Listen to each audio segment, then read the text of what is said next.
pessoas não voltam não é porque não queiram. As pessoas não voltam porque as condições não estão lá. A Força Aérea não deixa, a ANA bloqueia, o Governo olha para o lado.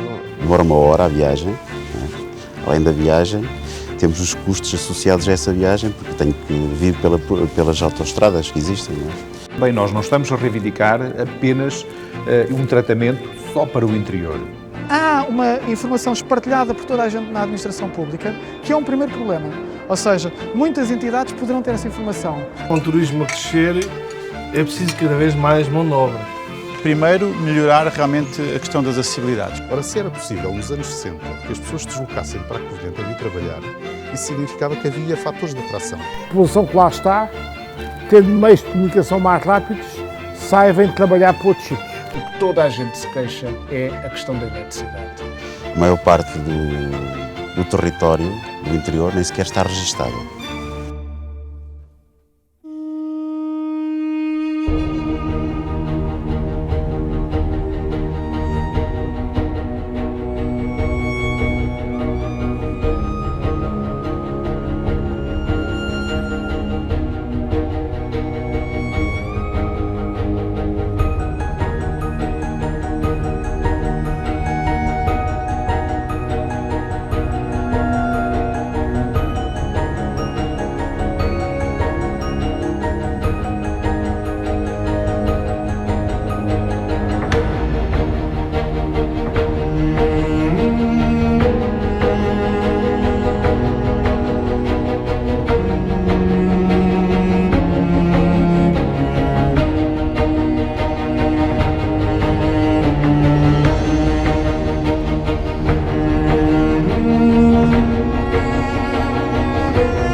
Em 1864, no primeiro censo alguma vez realizado, o país dividia-se mais ou menos ao meio. 49% da população vivia junto à costa, os restantes 51% viviam mais afastados do mar. Hoje a realidade é bem diferente. 80% da população vive do lado esquerdo do país. E o lado direito vai ficando cada vez mais deserto. Em 20 anos, o Porto duplicou de tamanho. Lisboa duplicou de tamanho. Fizemos uma segunda circular que atravessa quintas e descampados. Hoje temos uma terceira e uma quarta circular. A pequena faixa de costa é responsável por 90% das receitas dos principais impostos. Partidos, governos e políticos têm tentado de quase tudo para contrariar essa tendência. Construíram-se centenas de quilómetros de autoestradas, barragens, universidades, politécnicos e até aeroportos. Para fixar população, até se tentou transferir secretarias de Estado e ministérios inteiros. E, na verdade, contam-se pelos dedos da mão os concelhos do lado direito do país que não perdem gente todos os anos. Se vive na Avenida de Roma ou na Boa Vista, o problema pode parecer secundário, mesmo irrelevante até. Mas este problema tem consequências sérias para todos, para si e para eles que estão do outro lado do país. No jargão dizemos consequências ambientais, sociais e económicas, mas isto traduzido em bom português significa apenas mais trânsito, menos de resposta dos serviços públicos, significa mais impostos, mais incêndios, mais desenraizamento e um crescente isolamento e sentimento de solidão. Solidão sua e solidão deles.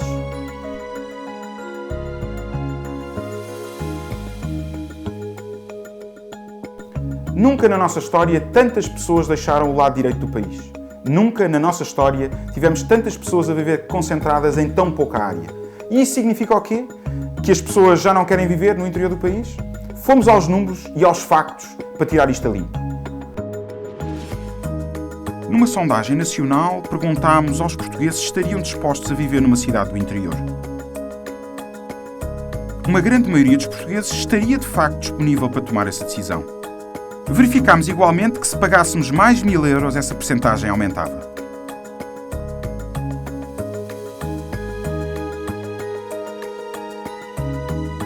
Reduzir impostos não é a solução.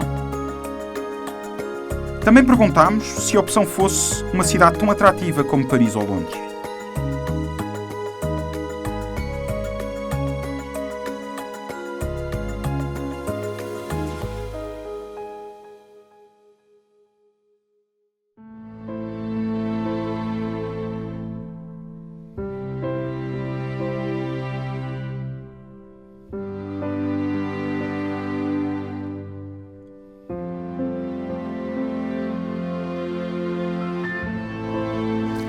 Diz-me uma coisa, tu nasceste aqui em Vendas Novas, mas depois és quase um cidadão do mundo. Conta-me um bocadinho por onde andaste e agora que estabilizaste aqui nesta terra alentejana.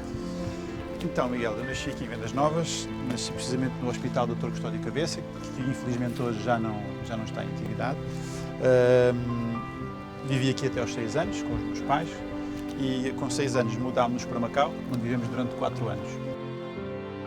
Eu tenho uma vida profissional que me permite-me trabalhar alguns dias a partir de casa, fazer algum homework, mas também passo muitos dias fora de Vendas Novas, portanto desloco-me ou para Lisboa, eu diria toda a região sul do país, para trabalhar, para acompanhar os projetos em que estou envolvido. O que é que era preciso para um concelho que está a 60 ou 70 km de Lisboa para atrair mais pessoas para este estilo de vida?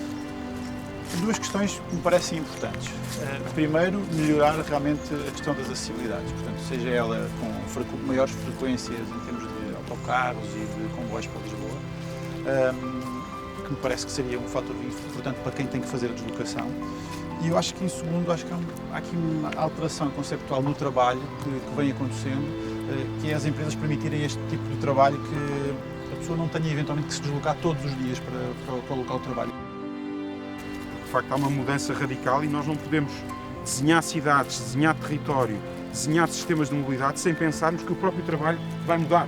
A inteligência artificial, todas as dinâmicas hoje do mercado de trabalho vão impactar também na vida de todos nós. O Ricardo Videira, em Vendas Novas, explica que conciliar uma atividade profissional moderna com a vida no interior é possível. Mas os números dizem-nos que o caso do Ricardo é uma exceção. A maior parte das pessoas, mesmo aquelas que nasceram no interior, não pensam em voltar. Tem que haver políticas estruturantes, porque as pessoas não voltam não é porque não queiram. As pessoas não voltam porque as condições não estão lá. Eu realmente nasci no interior, nasci numa aldeia com menos de 2000 habitantes, à beira do IP2, na altura não havia IP2. Sentiu que que o facto de ter nascido no interior, numa aldeia tão pequena, lhe coartou algumas oportunidades, que estava em desigualdade de oportunidades em relação aos seus colegas que nasceram na grande metrópole, Lisboa, neste caso. Como é que vivia isso? Ou como é que sente isso ainda hoje? Só percebi isso quando aqui cheguei, porque antes... Não fazia parte desta... Exatamente. Desta rede. Eu, quando aqui cheguei, eu estudei na Universidade Nova. E para mim a Universidade Nova, eu sabia que havia uma Universidade Nova, pensava eu que era em Lisboa, mas eu tinha entrado na Universidade Nova, na Faculdade de Ciências e Tecnologia, que era do outro lado da ponte. Nós não tínhamos essa informação. Hoje em dia já não é tanto assim, ainda que eu acho que as crianças, os adolescentes que vivem no interior, aparentemente têm o mesmo acesso à informação, porque hoje com a internet há uma grande ilusão de acesso à informação, mas não têm, porque fisicamente eles não sentem, não visitam. Não há uma relação epidérmica com essa realidade.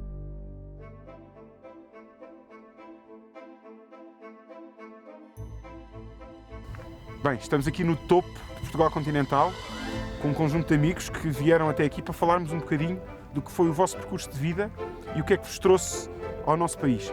A pergunta que lhe faço é: o que é que a fez mudar de Moscovo para Portugal e, escolhendo Portugal, porque é que escolheu o interior de Portugal, neste caso, essa linda cidade da Covilhã? Sim, eu cheguei cá em 94, trabalhei na Universidade em Moscovo, mas uns tempos foram bastante difíceis lá na Rússia naquela altura, então quando recebi um convite para o trabalho, para ser professora aqui na UNB, aceitei o convite e vim logo até a Covilhã. Foi em 94, foi uma universidade muito pequena, mas fiquei aqui. Já estou aqui há 24 anos. E o Ion veio da Moldávia, mas já não veio para o interior de Portugal, escolheu a zona de Lisboa. Qual foi o motivo que o levou a escolher Lisboa como destino, a zona de Lisboa?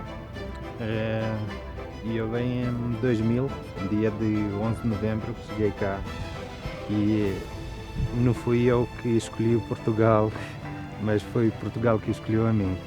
E também não fui eu que escolhi a Lisboa, também foi por acaso, aconteceu tudo por acaso. Venho da Alemanha, venho cá por um período de um ano, mas depois fiquei por cá. A Jenny, o que é que a levou a movimentar-se pelo mundo, no fundo, e o que é para si viver no interior, numa cidade do interior, numa cidade do litoral? Há diferenças?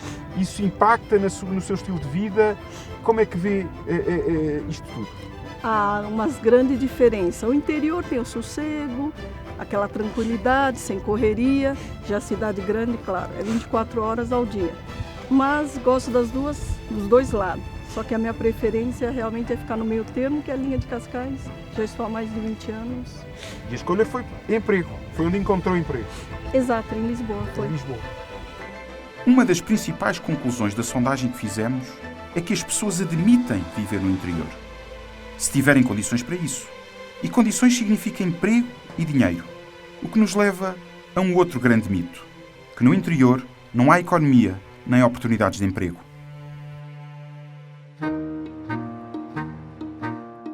Eu só me vejo ficar cá em Covilhã se tiver alguma proposta de trabalho definitiva aqui.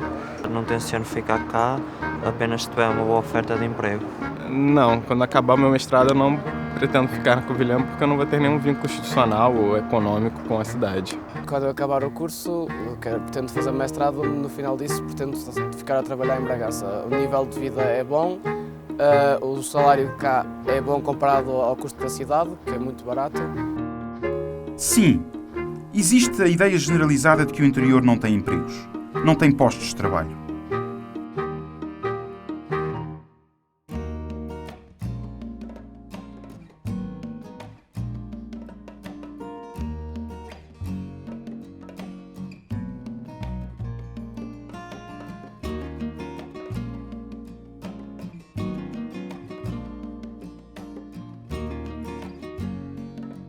Alexandre, estamos aqui na herdade de São Miguel, uma herdade que produz vinho.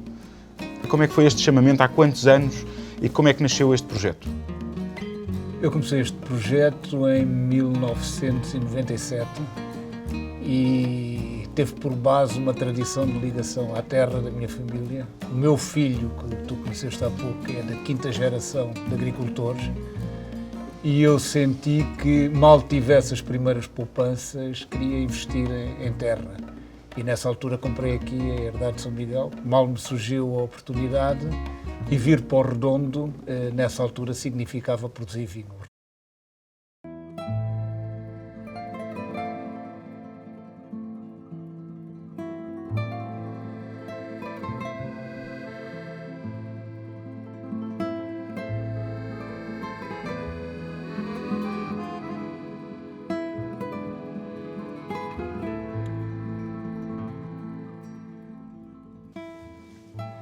Tiago, pá, um sítio fantástico que tu tens aqui.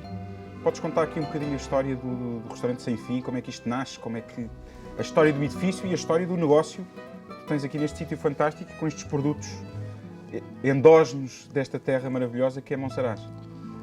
Tudo começou com uma história de amor, se queres que eu te diga. Então, os meus pais são os 2 holandeses e a minha mãe estava em Lisboa e ela dirigia a primeira agência de modelos em Portugal. E o meu pai divorciou-se na Holanda, acabou os estudos e comprou um veleiro. Então fez de veleiro da Holanda para Lisboa e, por coincidência, o meu tio embarcou com ele. E chegaram a Lisboa, claro, o meu tio disse: temos que ir jantar com a minha irmã. E assim foi, e apaixonaram-se. E depois, pronto, o meu pai acabou por vender o barco. Eu fui feito nesse barco, aliás. O meu pai vendeu o barco e comprou uma pequena quinta aqui ao lado, aqui no terreno. Monsaraz ainda se levava 8 horas nessa altura, de Lisboa para Monsaraz, de Jeep. Não tinha luz, não tinha água, nem nada. Eles acabaram por comprar uma ruína lá em cima mesmo no castelo e adaptaram, pronto, como casa de habitação. Este projeto dá-me enorme satisfação em várias dimensões, a primeira das quais é porque tenho filhos a trabalhar comigo e que estão instalados aqui no Alentejo. E somos hoje mais de 60 pessoas. Isso para mim tem um significado enorme.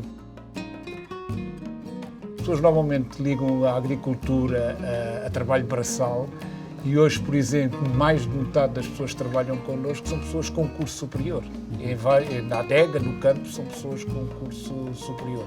E o trabalho que quer na Universidade de Évora e penso no Politécnico de Beja, é várias destes... Vocês recrutam lá? Recrutamos e com enorme qualidade. As pessoas têm enorme qualidade de formação. E temos cada vez mais recorrido a mão de obra que vinda do exterior.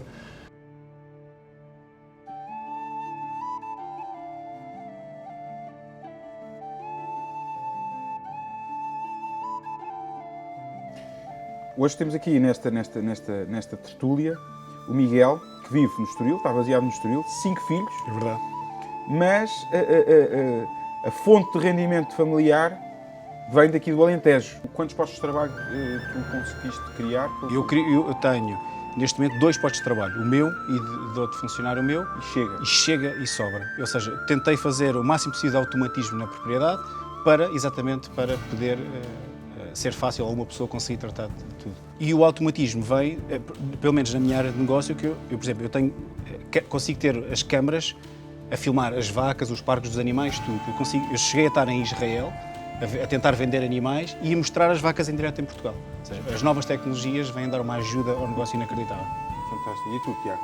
Bem, da minha parte é difícil automatizar um restaurante. E não queremos continuar? Tem que haver cozinheiras, tem que haver pessoas para lavar a louça, empregados de limpeza, empregados de mesa. E com o turismo a crescer, é preciso cada vez mais mão de obra.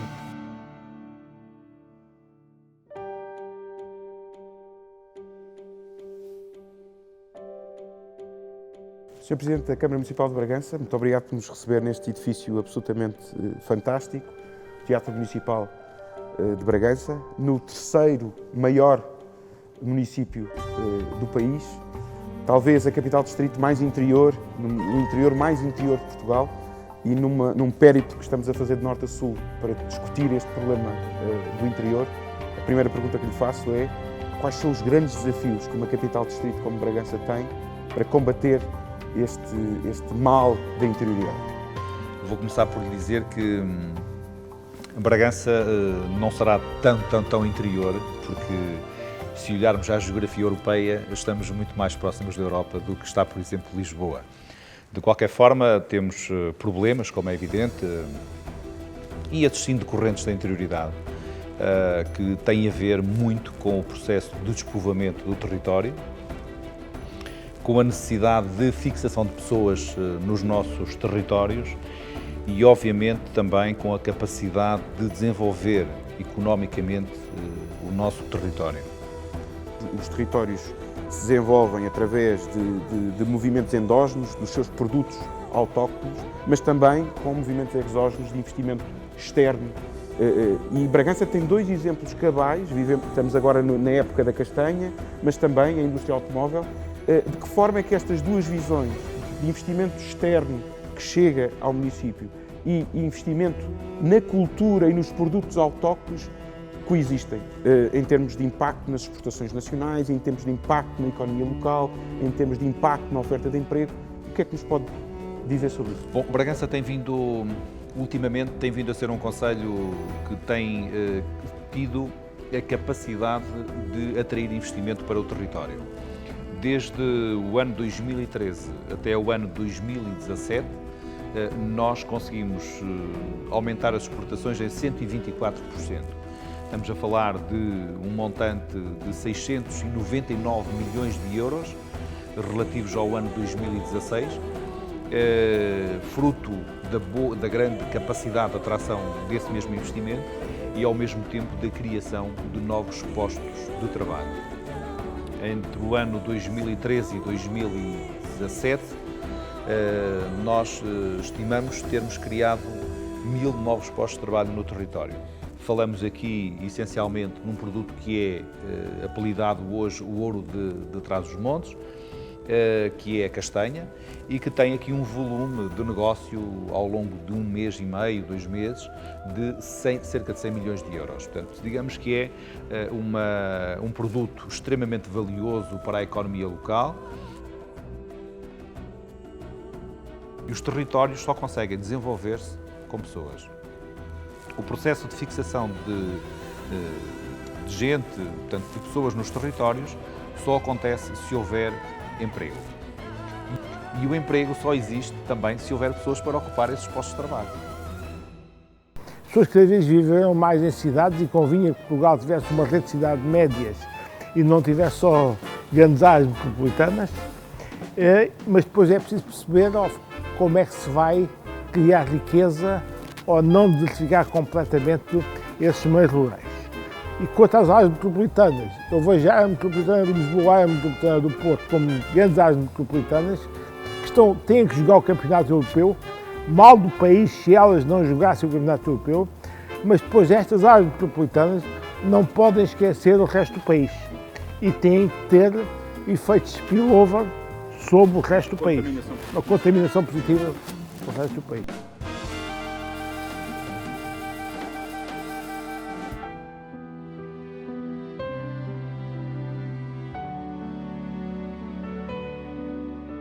Só há uma forma de conseguir atrair pessoas para um determinado território, pessoas jovens, é a existência de trabalho, a existência de empresas que fornecem esses trabalhos. O Sr. Professor fala também muitas vezes da criação de uma zona económica exclusiva, especial, algo que também já vimos acontecer na Madeira e noutros sítios.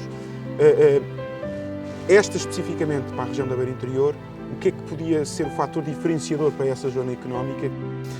Na Madeira era uma zona económica especial, basicamente, que era um offshore fiscal. Portanto, era uma zona muito baseada, digamos, em aspectos fiscais e de instalação de offshores, etc. Ora, o conceito que nós estamos aqui a considerar para o caso da Beira Interior é um conceito que vai um bocadinho além desta filosofia e tem a ver com, digamos, a materialização da possibilidade de fazer um sistema com 3 eixos.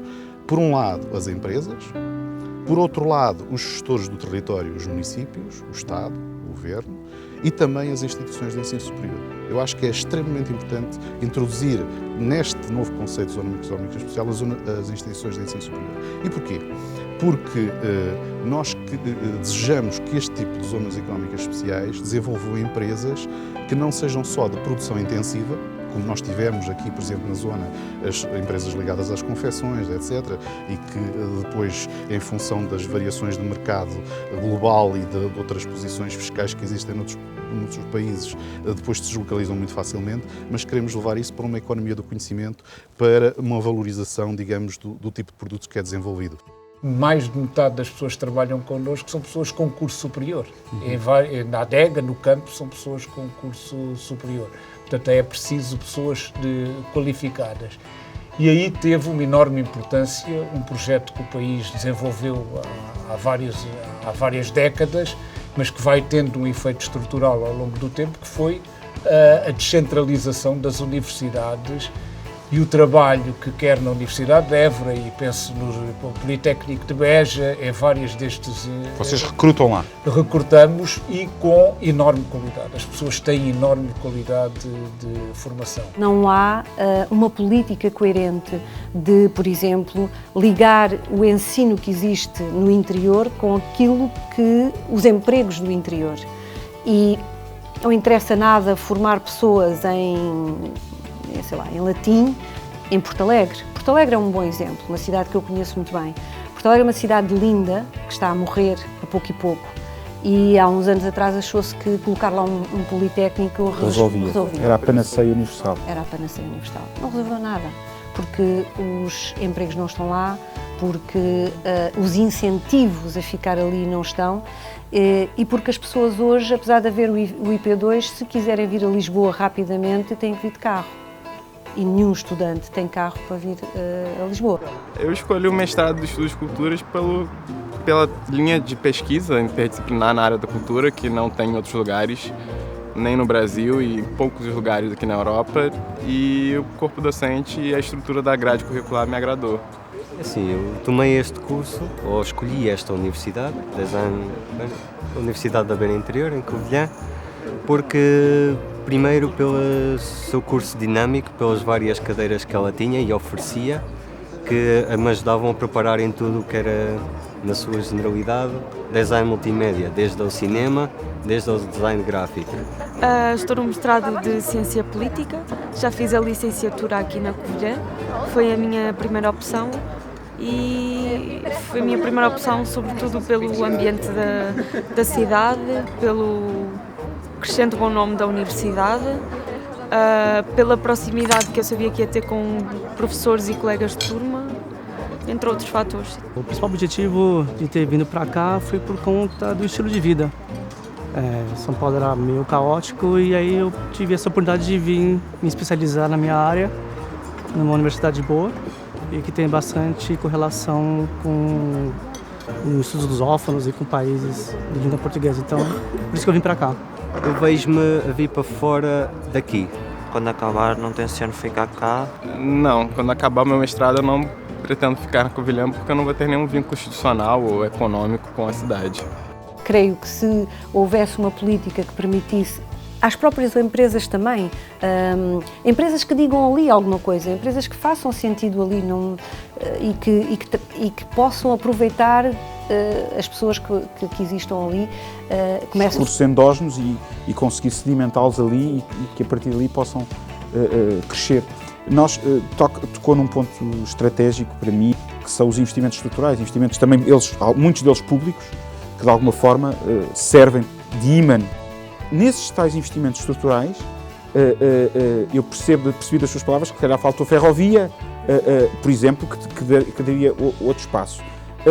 Entende que estes investimentos que foram feitos nos últimos 30 anos, que no fundo permitiram aos autarcas fazer piscinas, fazer pavilhões de bombeiros, fazer estas coisas todas, mas que não seguraram ninguém, porque não é o pavilhão de bombeiros, não é a piscina aquecida, não é o auditório, o centro cultural que segura ninguém. É preciso emprego, é preciso massa crítica. O que é que sente na sua região que pudesse ser feito, ou em termos gerais, que pudesse consubstanciar esse investimento estrutural que podia ser feito no interior? Quem vai procurar estudar numa universidade ou num politécnico do interior é porque tem vontade de ficar mais ligado ao interior. Escolhi ficar em Bragança porque Bragança é um sítio acolhedor.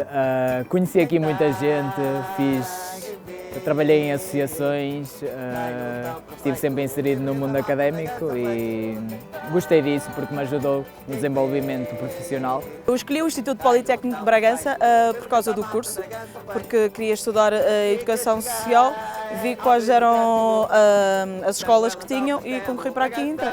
Estou a estudar no IPB, Engenharia Informática, porque as propinas são baratas, a cidade é agradável, as pessoas são muito simpáticas e a qualidade de ensino aqui é muito boa. Eu queria experimentar algo fora e decidi estudar para fora e escolhi Bragança. Foi uma decisão assim.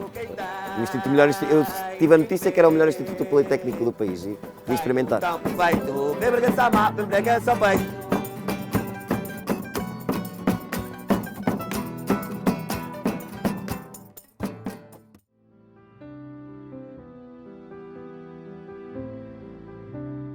Como é que uma universidade no interior consegue captar, fixar, potenciar talento?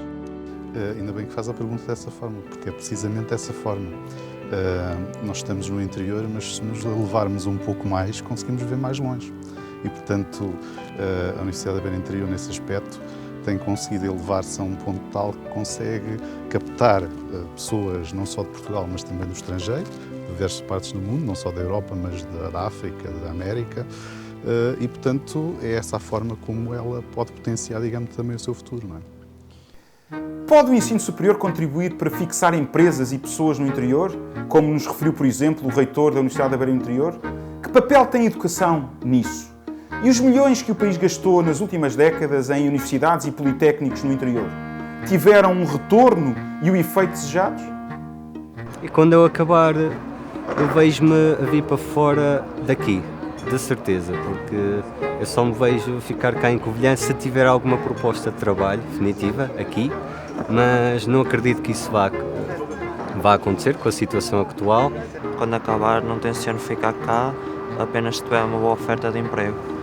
Senão, acho que é uma cidade que não está muito evoluída. Não, quando acabar o meu mestrado, eu não pretendo ficar na Covilhã porque eu não vou ter nenhum vínculo institucional ou econômico com essa. Quando acabar o mestrado, tenciono ficar na cidade da Covilhã ou arredores, pelo ambiente que tem a cidade, como já tinha dito, pela qualidade de vida, pelas oportunidades, pela acessibilidade na habitação, sobretudo. Sei ainda, possivelmente não, até porque a minha área não sei se tem muito impacto aqui, mas provavelmente em algum outro lugar da Europa, mas aqui em Covilhã talvez não. Quando acabar o meu curso, a minha vida de estudante, pretendo ir trabalhar mais para o litoral, Porto. Não sei, é uma coisa, ainda não decidi, mas tenho ideia de seguir quando acabar. Queria tirar mestrado em Braga, experimentar uma cidade diferente, e depois posso voltar para Lisboa ou vir para cá, mas as duas hipóteses são 50-50, podia ser qualquer uma das duas.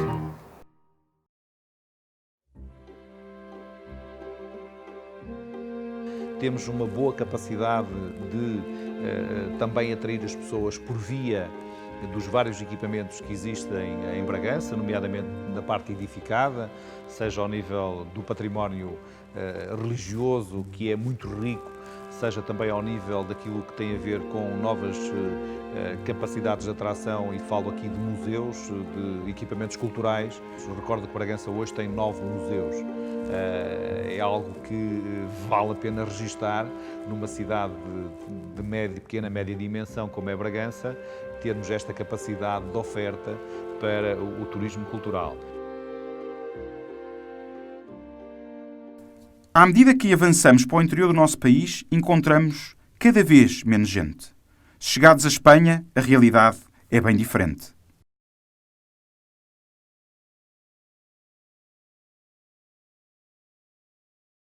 Eu, na Covilhã, conheci pessoas que já estão formadas, mas que vieram para a Covilhã nos anos 60 trabalhar, precisamente porque vinham do Porto. Se era possível, nos anos 60, que as pessoas se deslocassem para a Covilhã para vir trabalhar, isso significava que havia fatores de atração. Era o emprego, era o nível de vida que era possível aqui ter.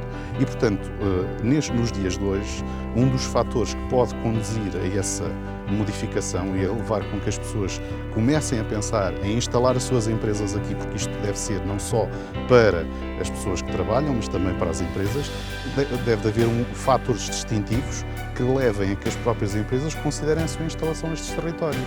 Porque hoje em dia vive-se muito bem no interior, porque hoje em dia realmente não há transportes, não há ferrovia, mas há estradas, há as autoestradas e há qualidade de vida. E as autoestradas simplificam nesse aspecto. E as pessoas hoje em dia, quem quer vir a Lisboa, vem de carro muito rapidamente. Não existe a facilidade para o dia-a-dia, isso não é possível. Mas quem viva no interior e se houvesse esses empregos e se houvesse essas empresas que se fixassem aí, que depois ajudassem as pessoas a ganhar bem a sua vida, as pessoas ficavam. Estudar no interior é mais barato, visto que as propinas do IPB são as mais baixas do país e a nível de alimentação e casa os preços também são mais acessíveis. O custo de vida aqui é muito mais barato de viver aqui. As casas são mais baratas, em termos de refeições e essas coisas, mas, por exemplo, eu tenho o exemplo de já ter jantado nas cantinas, ter comido nas cantinas de Lisboa, das universidades de Lisboa, e a diferença é o custo, é muito mais barato aqui comer aqui do que comer lá.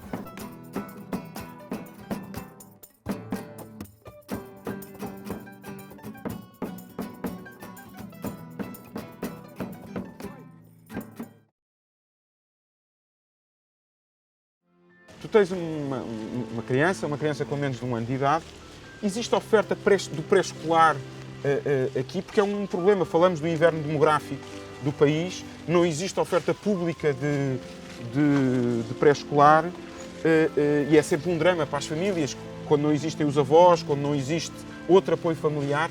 Existe oferta de pré-escolar aqui em Vendas Novas? Como é que essa oferta é de alguma forma materializada? Existe essa oferta. Ela tem muita qualidade, aquela que existe. Ao que sei, em alguns momentos a procura excede a oferta, portanto existe falta de oferta.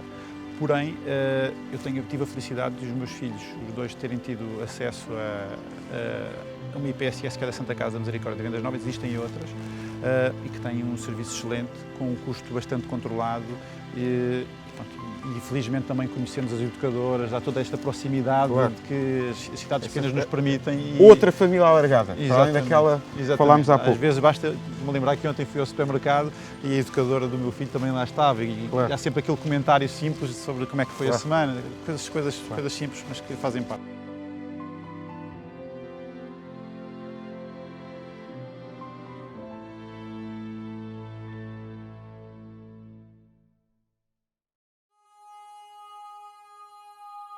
Quantas vezes por semana cá vens? É possível conciliar neste tal país que toda a gente fala, um vez do interior e do litoral, tão longe, tu disseste há pouco o tempo que demoras? É muito fácil. Tu vens quantas vezes por semana? Como é que é uma semana típica? Muito bem.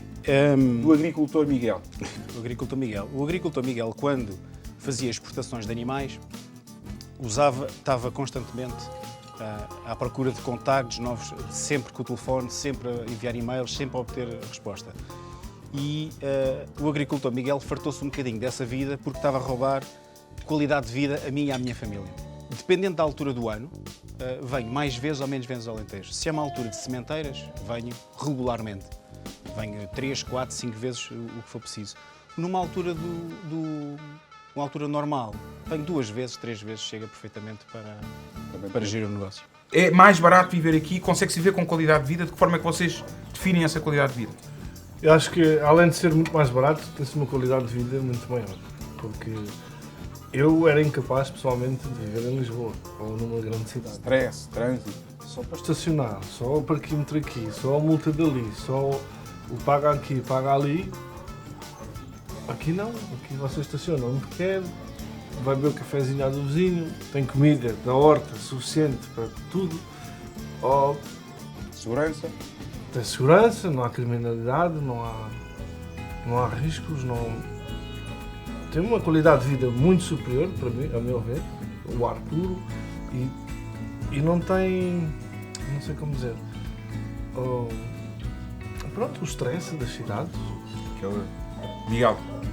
O Miguel não conseguiu vir para cá completamente, ou seja, ele tem o melhor dos dois mundos. Exatamente, isso é o que eu costumo dizer. Eu tenho o melhor dos dois mundos. Eu tenho o melhor, que é quando saio do Estoril e venho para cá, mas também tenho o melhor quando vou de cá para lá.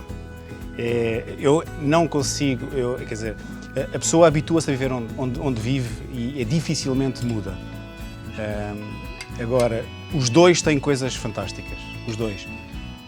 Eu tendo estas infraestruturas todas que me permite estar nos dois, não sou capaz de mudar.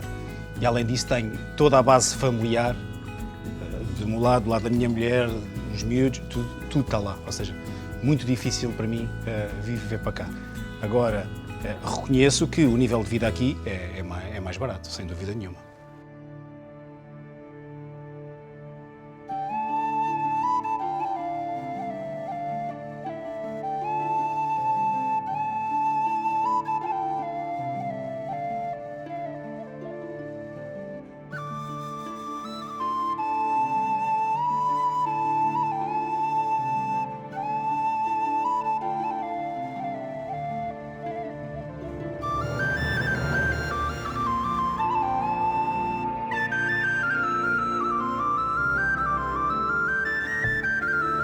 Tiago, depois daquele repasto fantástico naquele teu restaurante, estamos agora a bordo de uma das tuas embarcações, de um veleiro clássico holandês. Vou fazer a mesma pergunta aos dois. O que é para vocês viver no interior? Para mim é a melhor coisa do mundo. E para ti, Miguel? Para mim viver no interior significa viver durante o dia no interior, mas à noite ir dormir à cidade. Ou seja, é o bom de dois mundos.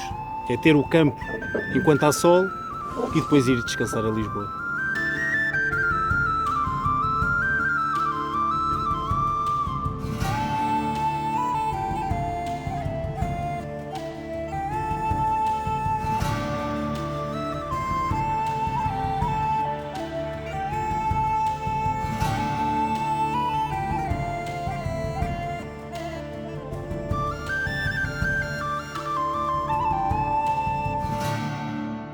Estamos aqui no início do IC19, em Sintra, para perceber qual é o impacto em custo, em tempo e, mais importante, em qualidade de vida de uma família que todos os dias se desloca desta região da área metropolitana até ao centro da cidade.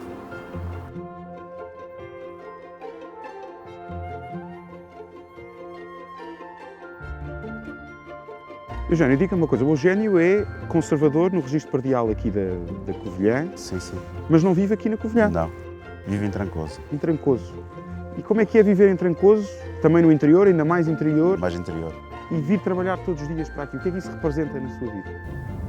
Estamos agora a entrar aqui no IC19.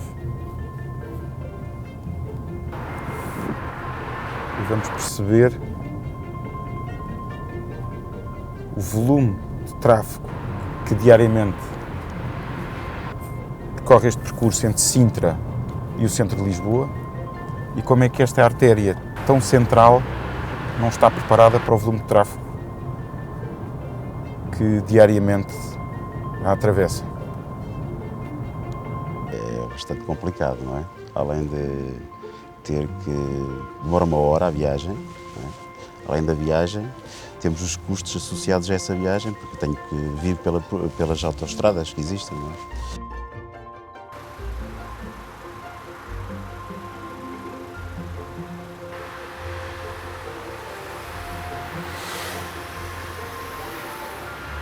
Isso representa o quê no seu orçamento mensal? Mais de 140 euros. Por mês. Portanto, há interiores, de portagens. Há interiores dentro do próprio interior e muitas vezes esquecemos dessa realidade. Para o Estádio Nacional Linda a Velha, fila também de Cruz das Oliveiras para as Amoreiras, IC19 Cacém Amadora e Alfragide Pinamanique.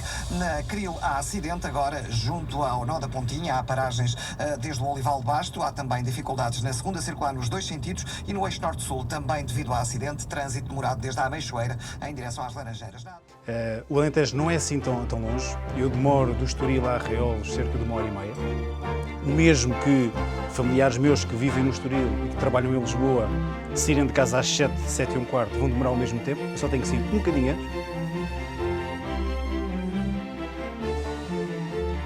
antes. Chegámos à Radial de Benfica, 15 km, 50 minutos.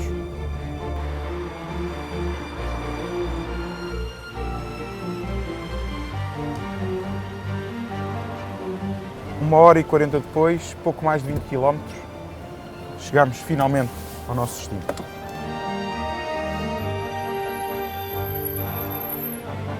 No interior há menos oportunidades de emprego, mas os ordenados pouco variam. O que varia mesmo é tudo o que se pode comprar com o mesmo orçamento. E nesse sentido, o interior está cada vez mais competitivo.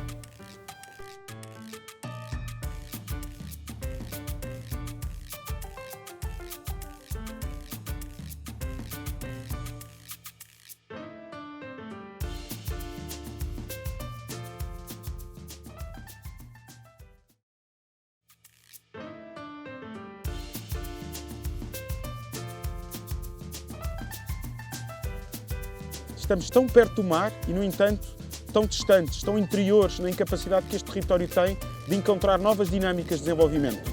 Nas últimas décadas, desinvestimos na frota pesqueira. A Nazaré não foi exceção. Por isso, a Nazaré hoje tem que encontrar no surf e noutras indústrias a capacidade de se reinventar para encontrar novas oportunidades.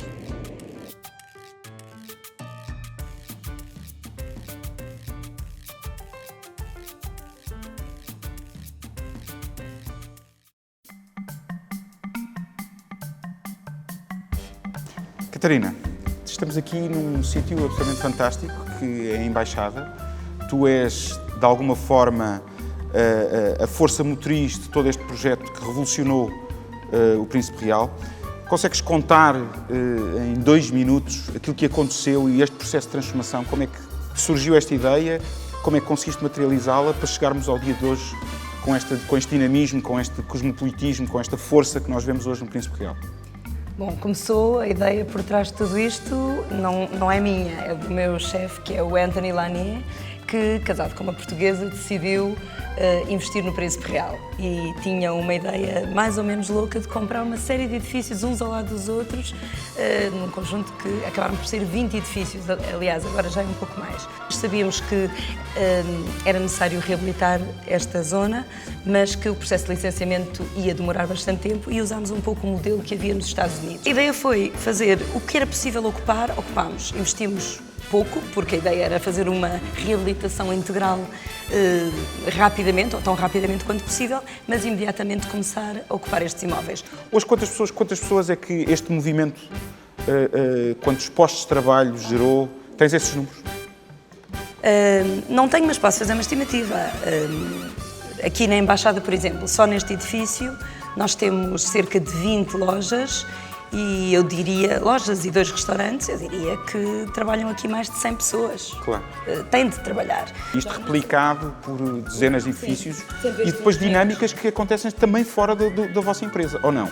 Claro. Vocês contaminaram positivamente o bairro e contaminaram os bairros limítrofes e outras empresas estão também a investir e essa dinâmica acontece. Quem pagava mais no Príncipe Real no início eram lojas dos chineses, e vocês, mas pagavam muito mais. E vocês recusaram? Obviamente. Não queriam, não fazia sentido no vosso projeto? Porque sabíamos que sim, senhor, íamos ganhar até... Imagina, estou a dar por hipótese, nem estou a dizer que os números são os reais. Imagina que as rendas no Príncipe Real num resto de chão estavam a 15 ou 17 euros o metro quadrado. E uma loja do chinês oferecia-te 25 ou 30. Mas ia ficar por ali e não havia mais nada à volta, ia queimar à volta. Bom, eu acho que é muito difícil replicar exatamente este modelo. Estávamos a falar de... É preciso uma massa crítica, densidade, ter aquelas pessoas, uma equipa... Uma equipa polivalente, ou minimamente polivalente, para puxar o projeto para a frente. E depois precisas de pessoas, precisas de clientes, não é? E depois precisas de pessoas e de clientes.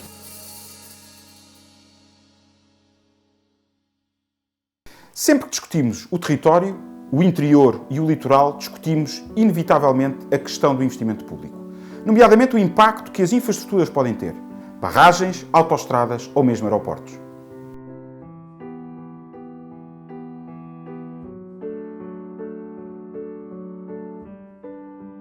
esta infraestrutura, sem as suas ligações rodo- e ferroviárias, como bem dizes, e aqui estou a pôr a tónica no aeroporto, mas mesmo que não houvesse aeroporto, uma capital-distrito necessita, para todas as suas componentes, económica, cultural, social, de ter acessos, porque os acessos são justamente aquilo que nos permite trazer e levar tudo, as influências, mas também as mercadorias, as pessoas, os doentes que têm de ir para hospitais,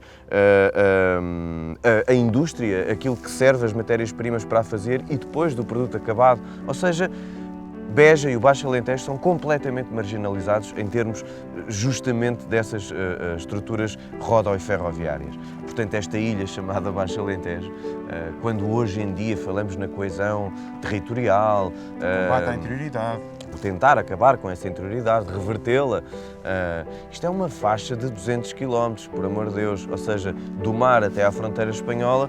Este interior é um interior muito relativo. Para um norte-americano ou para um russo. Um russo, o que dizer do que é dessa interioridade, não é? Portanto, ao fim e ao cabo, isto não se faz por uma questão de falta de vontade. Um território tão extenso, com pouca gente, termos obrigatoriamente de investir imenso para conseguirmos garantir as condições básicas a toda a gente, conseguirmos garantir a rede de transportes, conseguirmos garantir uma rede de saúde ajustada, conseguirmos garantir que as pessoas conseguem tratar toda a sua vida cotidiana de forma simples também, proporcionando-lhes essas mesmas condições, e obviamente que isso consome muitos recursos, não só financeiros, mas outros também, do município.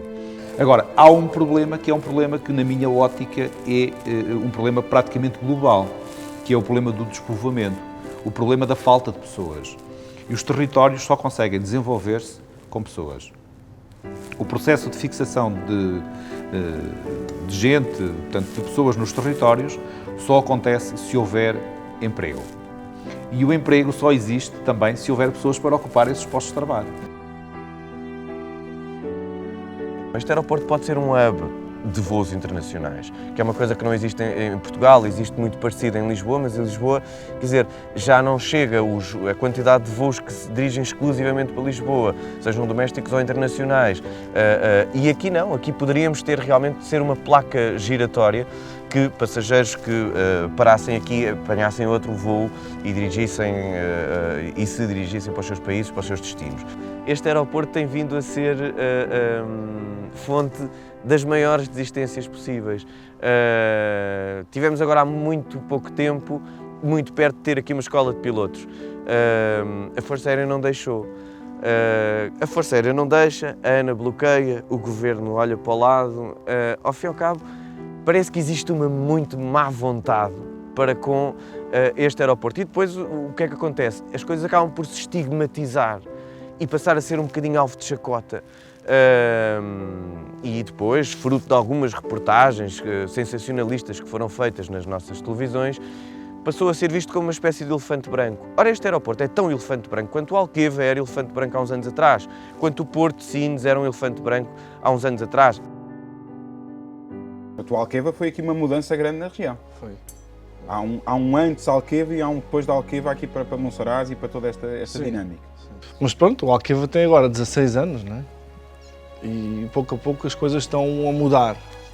Há mais hotéis, há mais restaurantes, há mais turismo, há mais parcerias entre turismo, redes.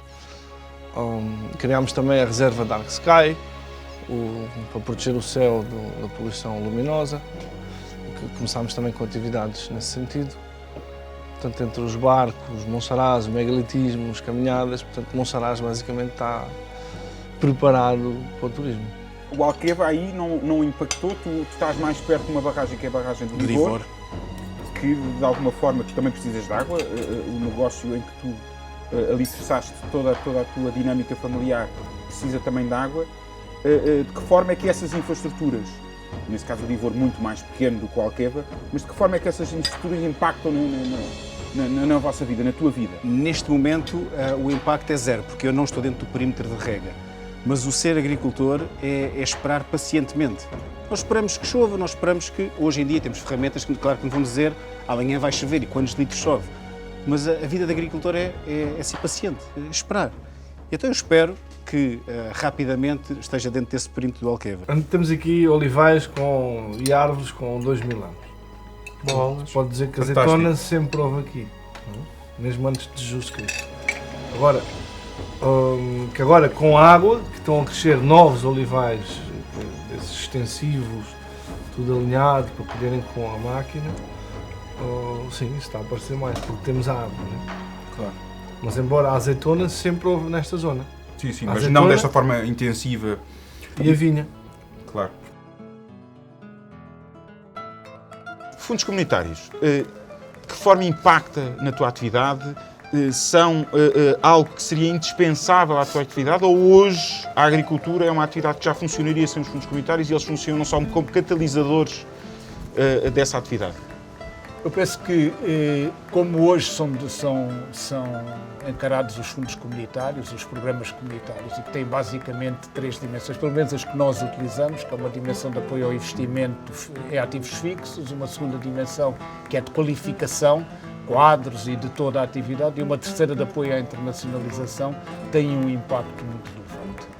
E tem um impacto muito relevante porque os projetos agrícolas são projetos com fortíssimo intensidade de capital e, portanto, que exigem um esforço financeiro dos empresários muito significativo e são projetos com retornos a muito longo prazo. Portanto, esta redução de risco, naturalmente, leva a ser um incentivo forte ao investimento. E numa altura em que o país precisou e precisa, e continua a precisar, de se virar para o exterior, e vender no exterior, o apoio à internacionalização tem também um impacto, porque facilita este investimento. E acelera. E, sobretudo, numa altura em que as empresas passaram por um esforço de competitividade, fizeram um esforço enorme para aumentar a sua competitividade. Portanto, eu penso que continuam a ser necessários. Agora, vale a pena, obviamente, fazer uma avaliação sobre a percentagem de apoio que é dada. As percentagens têm vindo a reduzir-se ao longo do tempo. Cada vez mais há apoios em termos de capital reembolsável, mas com juros muitíssimo baixos.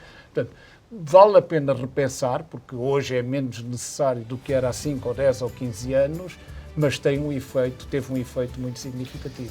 Nesta região em que tu estás a exercer a tua atividade, como é que estamos de infraestruturas de mobilidade, de transportes, para servir esta atividade económica que hoje prolifera, fruto também do Alqueva? Ferrovia, rodovia, como é que vês esta dinâmica estrutural em termos do Alentejo? Em termos rodoviários é excelente. Esse foi o grande investimento dos últimos 30 anos de Portugal. Ficou por fazer uma parte da autoestrada que ligaria à Beja e, portanto, haveria condições para haver maior rapidez e a saída de produtos de outras condições em algumas zonas do Alentejo, mas a rede rodoviária é excelente. A rede ferroviária praticamente não é utilizada. Nós, neste momento, que temos ouvido falar e pensamos que vai para a frente este corredor que liga a Elvas e que vai ter um efeito em termos de exportação e que é fundamental para o país. Portanto, em termos de infraestruturas, o que toda a gente se queixa é a questão da eletricidade. E eu, como aqui na zona do Redondo e em Évora, o grande problema que nós temos é a estabilidade do abastecimento elétrico, da rede. E não só a estabilidade do abastecimento elétrico, mas também a capacidade de resposta da EDP sempre que se pede um novo PT para iniciar um novo investimento, porque a rega é fundamental. Nós temos uma propriedade que queremos regar, para regar é preciso eletricidade e para pedir o PT à EDP passam-se semanas e a EDP tem um monopólio absoluto e uma incapacidade de resposta muito significativa. E muitas vezes anda-se, politicamente é muito interessante para o Governo dizer que baixou 1 ou 2%, se calhar para os industriais, para a criação de riqueza, era muito mais importante dizer o regulador impõe estabilidade e qualidade Nível de de serviço. serviço. E nível de serviço. Claro. E, portanto, isso é um fator que para nós é muitíssimo importante. O que precisam é de ser olhadas como o resto do país. Quando se pensa em infraestruturas, ou quando se pensa em passes, por exemplo, como agora se pensa em Lisboa, se pensa também em Évora e se pensa em Beja, porque as pessoas também se deslocam. Claro. Não é só o cidadão dos arredores de Lisboa. Claro. Portanto, o que é preciso é que haver equilíbrio ao olhar-se para o país e que o equilíbrio seja feito com uma perspectiva de justiça e não com uma perspectiva de votos eleitorais e de número de pessoas que vão votar em mim nas próximas eleições. Temos infraestruturas a menos, a mais, ou será que temos as infraestruturas erradas? Quando a gente fala em autoestradas, a gente não pode esquecer que as autoestradas não é unidirecional, é para cá e para lá. E, portanto, quando se faz uma autoestrada pensando que chega a uma povoação ou a uma cidade e que isso facilita o desenvolvimento dessa povoação, há aqui um risco. Pode também facilitar a desertificação dessa povoação, porque a população que lá está, tendo meios de comunicação mais rápidos, vem trabalhar para outros sítios.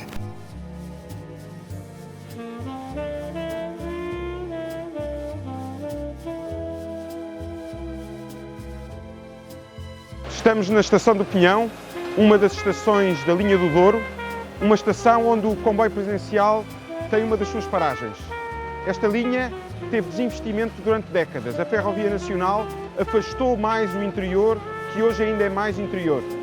Vamos conhecer um projeto que ajudou também a trazer a economia e o desenvolvimento para uma linha do Douro que estava esquecida.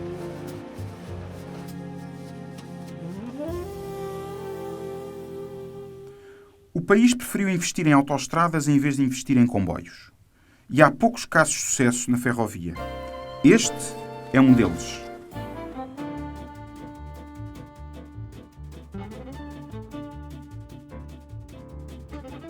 Para quem conhece a Rede Ferroviária Nacional, temos linhas absolutamente fantásticas. A linha do Douro, de facto, é território da Unesco, é um ex-libris, mas nós temos toda uma rede que está por explorar. Nós temos uma linha aqui bem perto de nós, no entroncamento, a linha da Beira Baixa, que é lindíssima, temos o Alentejo, temos o Algarve. Aliás, logo no início, portanto, incluído no pacote de financiamento, foram realizadas uma série de viagens, uns passeios presidenciais que dão o nome ao projeto e à candidatura, em que nós percorremos em parceria com vários municípios do país, de norte a sul. E, de facto, o objetivo é esse. Nós lançamos o repto, o desafio, a todas as entidades, públicas ou privadas, que queiram juntar-se a nós e criar produtos que ajudem a dinamizar, muito particularmente, zonas e territórios de baixa densidade, em que esse impulso é, de facto, necessário e onde poderá fazer toda a diferença. O turismo ferroviário em Portugal tem imenso por onde crescer e tenho orgulho de ser um catalisador, posso dizê-lo sem falsa modéstia, um catalisador ou um exemplo do que pode ser este tipo de formatos e o potencial que eles podem ter. É evidente que naquele investimento que você falou, há um que falta hoje, a meu ver, e bastante, que é o da ferrovia. A ferrovia foi quase esquecida.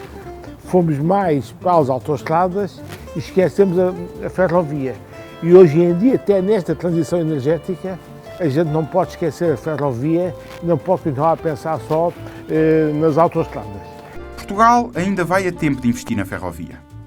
E o que fazemos de todas as autoestradas que ainda estão vazias? Temos recursos para o fazer? O Concelho de Beja, hoje em dia, ou seja, como é que depois nós podemos, onde é que está o outro lado da moeda, ou seja, onde é que está a contrapartida? É um concelho, é um distrito que produz imenso, que contribui, porque toda essa produção paga impostos, toda essa produção exige mão de obra, toda essa produção está escalonada dentro da economia nacional, mas depois onde é que todo o resto nacional oferece a contrapartida para esta região que, passa a expressão, se estafa para tentar produzir e produz, mas depois não tem rigorosamente nada em troca.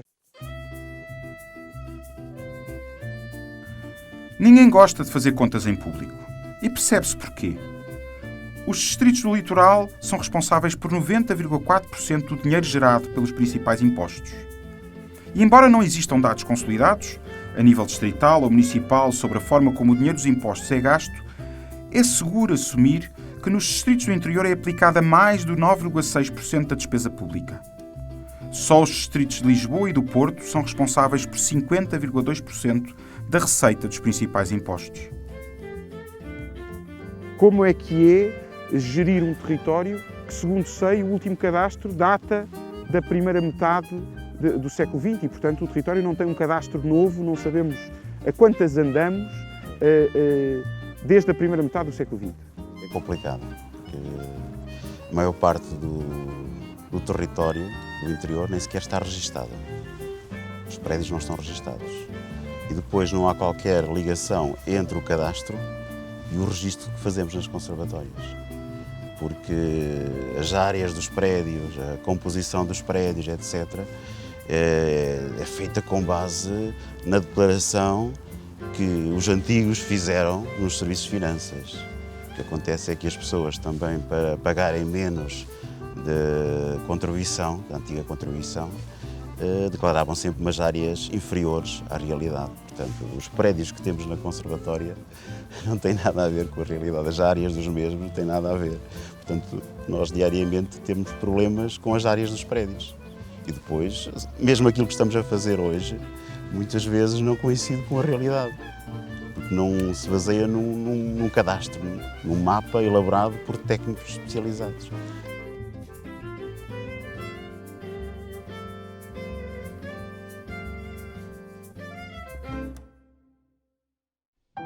Temos dois tipos de países. O país, como disseste bem, um país mais a sul, um país mais do Alentejo, onde tens as parcelas que já estão praticamente, em grande medida, identificadas daquelas que precisam de fundos comunitários. Portanto, foi a economia a puxar pelo registro e foi a economia a puxar pela identificação do terreno.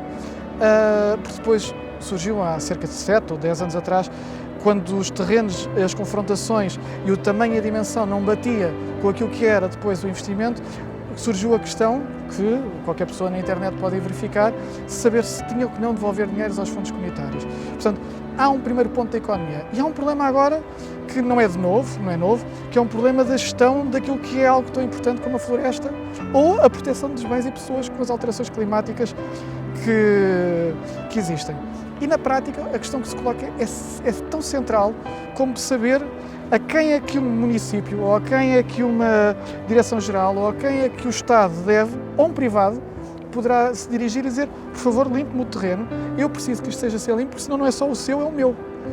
E na prática estamos a proteger a todos.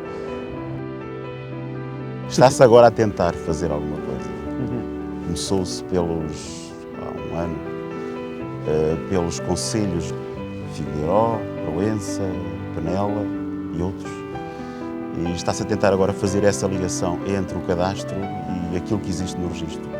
Na verdade, na Covilhã e em algumas áreas do país, há um sistema em que, na prática, derivado ao facto dos terrenos terem sido sempre repartidos pelas heranças, em que é muito difícil a identificação de quem é o proprietário, há uma informação espartilhada por toda a gente na administração pública, que é um primeiro problema. Ou seja, muitas entidades poderão ter essa informação. À cabeça da administração tributária, o Instituto de Cadastro, desde na área da agricultura, os institutos que trabalham nisto e que trabalham na ligação com a União Europeia por causa dos fundos. Temos a Direção-Geral de Florestas, temos também entidades extraordinárias que são entidades reguladoras que, por exemplo, a ANACOM, as estradas de Portugal, agora as infraestruturas de Portugal. Portanto, essa informação era preciso e é preciso estruturar. Centralizar, está centralizar. completamente Eu se calhar diria, e descentralizada. Mas se calhar faria isto de uma forma com interoperabilidade, ou seja, o que é que isto quer dizer, este jargão, que agora toda a gente usa jargões extraordinários, que é blockchain, interoperabilidade, que são importantes, têm que ser aplicados na prática. Quer dizer assim, eu não preciso da informação, de retirar a informação de um sítio para o outro, eu preciso de organizar a informação toda num único sítio, de maneira a que o cidadão, quando olhe, consiga dizer: epá, eu, mesmo que eu ainda não tenha sido feito o registro, que é aquilo que o conservador te disse na Covilhã, pelo menos tenho uma ideia de quem é que é o proprietário daquele terreno. E a partir daqui, seja qual for a entidade que precise, pública ou privada, consegue, em vez de estar numa lógica de 50 ou 100 pessoas, podes reduzir para um conjunto muito mais pequeno de pessoas que possam fazer isto. Isto é essencial para o território. Claro. Sempre parti do princípio que existe o interior e o litoral. Mas será que existe mesmo?